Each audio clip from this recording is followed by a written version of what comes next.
বন্ধুর লাশ নিয়ে অ্যাম্বুলেন্সে করে তার গ্রামের বাড়ি যাচ্ছি। রাত তখন 12:30। বন্ধুর বাড়ি অনেক দূরে হয়, সময় কাটছিল না, মনটা ভীষণ খারাপ ছিল, তাই সময় কাটানোর জন্য পকেট থেকে মোবাইলটা বের করলাম। ঠিক সেই মুহূর্তে আমার ফোনে একটা মেসেজ এলো। আমার সামনে আমার বন্ধু কফিনের মধ্যে লাশ হয়ে ঘুমিয়ে আছে। ঠিক সেই মুহূর্তে মেসেজ করছে অবন্তী। চেক করে দেখি সেই নাম্বার থেকে আরো 10-12টা মেসেজ এসেছে। সম্ভবত মেসেজের সংখ্যা লিমিটেড থাকার কারণে একই মেসেজটা ভেঙে ভেঙে কয়েকবারে করতে হয়েছে। তারপর আমি সেই মেসেজটা পড়তে শুরু করলাম। তিনি ঠিক এভাবে লিখেছেন, ফাহাদ আমাকে মাফ করে দিও। যে বাবার চোখের দিকে তাকিয়ে কোনোদিন কথা বলতে পারেনি, সেই বাবা সেদিন আমার 2 হাত জোর করে আমার সামনে অসহায়ের মতো কান্না করেছে। তখন তার ভালোবাসার কাছে আমার আর তোমার ভালোবাসা হেরে গেছে। তাই আজ 11 দিন যাবত আমি অন্য কারো স্ত্রী। কথা দিয়েছিলাম জীবনের শেষ নিঃশ্বাস পর্যন্ত তোমার সাথে থাকবো। আমার সবসময় ভয় হতো তুমি আমাকে কষ্ট দিবে, আমার সবসময় ভয় হতো তুমি আমাকে ছেড়ে অন্য কাউকে বিয়ে করবে। কিন্তু আজ দেখো, আমি তোমাকে কষ্ট দিলাম, আমি তোমাকে ছেড়ে অন্য কাউকে বিয়ে করে নিলাম। জীবন কি অদ্ভুত, তাই না? তোমার মনে আছে আমি যখন কাঁদতে কাঁদতে বলতাম তুমি আমাকে ছেড়ে কখনোই চলে যেও না, তখন তুমি হাসতে হাসতে বলতে, পাগলি তোমাকে ছেড়ে কখনোই যাব না। তখন আমি ভীষণ রাগ করতাম,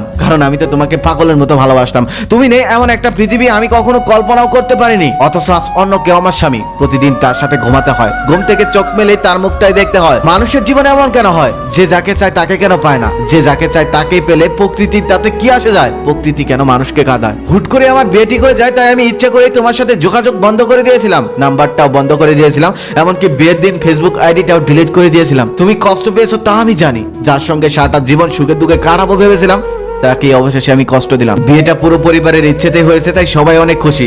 আমার স্বামীও মানুষটা অনেক ভালো, এখন পর্যন্ত ভালো, তবে ভবিষ্যতে কি হবে তা এখনো জানি না। তোমার সে আমাদের প্রথম দেখার দিনটির কথা মনে আছে? ওটাই ছিল আমাদের প্রথম দেখা, আবার ওটাই হয়ে গেল আমাদের শেষ দেখা। আসলে মানুষের চিন্তার বাইরেও কত কিছু ঘটে, তাই না? তুমি আর আমি সেদিন একসঙ্গে 3 ঘন্টা সময় কাটিয়েছিলাম, অথচ 3 ঘন্টার মধ্যে কেউ কারো হাতটা পর্যন্ত স্পর্শ করিনি। কিন্তু যখন তুমি আমাকে রিক্সায় তুলে দিলে, তখন তুমি আমার হাতটা ধরেছিলে, আর ওটাই ছিল তোমার আর আমার প্রথম স্পর্শ। বিশ্বাস করো, সেদিন তোমাকে আমার ছাড়তে ইচ্ছা করেনি, কিন্তু রিক্সাটা ছেড়ে দিল তখন আমি ছাড়তে বাধ্য হয়েছিলাম। ছেড়ে দিলাম তোমায় আমি, ছেড়ে দিলাম ভালোবাসা। তোমার ঘরে যে আমার জন্য শাড়ি কিনে রেখেছো, এখন তো আমি তোমার না।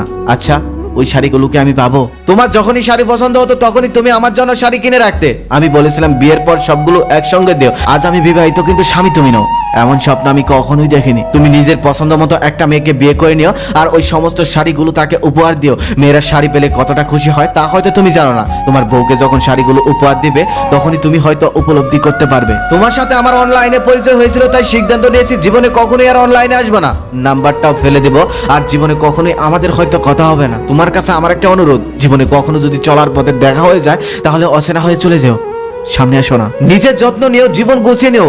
জীবন কিন্তু একটাই, ভালো থেকো, ভালোবাসা। আমি ভালো নেই। অবন্তীর এই মেসেজগুলো পড়লাম।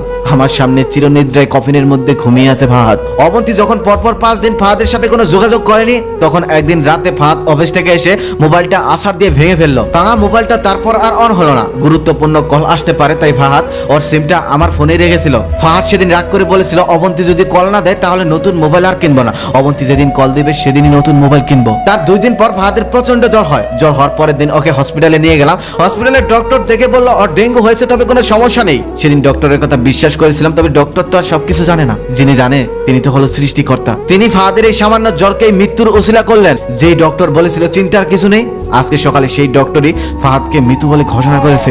ফাহাদের আর জানা হলো না অবন্তীর বিয়ের কথা। তারপর আমিও অনেক ভেবেচিন্তে সিদ্ধান্ত নিলাম, আমিও অবন্তীকে ফাহাদের মৃত্যুর খবরটা জানাবো না। অবন্তী যদি সত্যি সত্যি আর কখনো অনলাইনে না আসে আর ওর সিমটাও ফেলে দেয়, তাহলে ফাহাদের মৃত্যুর কথা ও আর জীবনে কোনোদিনই জানবে না। কি লাভ, সদ্য নতুন জীবন শুরু করেছে মেয়েটা, তাকে কষ্ট দিয়ে। কোনো একদিন শাড়ি পরতে গিয়ে অবন্তী হয়তো মনে মনে ফাহাদের কথা চিন্তা করবে।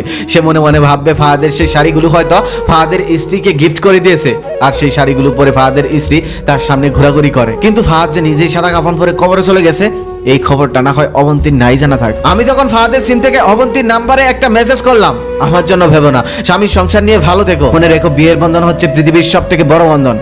ভালো থেকো, ভালোবাসা। অবন্তীও তখন রিপ্লাই করে বললেন, এত সহজে ক্ষমা করে দেওয়ার জন্য ধন্যবাদ।